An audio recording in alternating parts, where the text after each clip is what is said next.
आज आम पढ़ा चतुर्थ श्रेणी मानस अंक प्रश्न विषय गुणन पाठ 3 प्रश्न नंबर 28 मौखिक गुणन कर गुणफल लेख। क रे 77 गुणन 99 समान केते, ख रे 99 गुणन 99 समान केते, ग रे 97 गुणन 99 समान केते। कमे रफ करवा 77 पूर्व संख्या डाण पटे 99 लिखा जो नूतन संख्या पाइबा से आम 76 वियोग कर जी वियोग फल पाइबा से 77 गुणन 99 गुणफल। 77 पूर्व संख्या 76 डाण पटे 99 वियोग 76।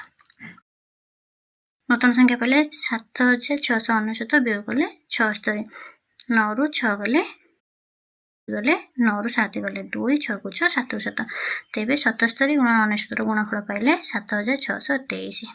तापर दे 99 गुणन 99 पूर्व संख्या से परि करिया 99 पूर्व संख्या 98 98 डाण पटे लिखबा 99। नूतन संख्या पाइले 9899 वियोग 98। 9 रु 8 वियोग कले 9 रु 8 गले 1 9 9 गले 0 8 को 8 9 को 9 ओलेला पाइले 99 गुणन 99 गुणफल पाइले 9801।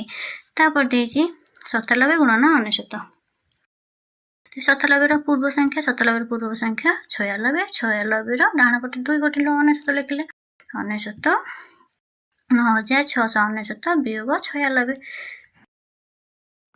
96। 9 रु 6 गले 3 9 रु 9 गले 0 6 को 6 ओलेला 9 को 9 ओलेला पाइले 9603। तेबे 97 गुणन 99 गुणफल पाइले 9603। यही परि भाव में करिया। उत्तर 77 गुणन 99 समान गुणफल पाइले 7623। ख 99 गुणन 99 समान 99 गुणन 99 गुणफल पाइले 9801।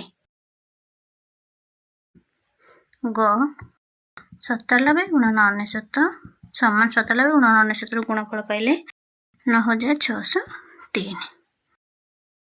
उत्तर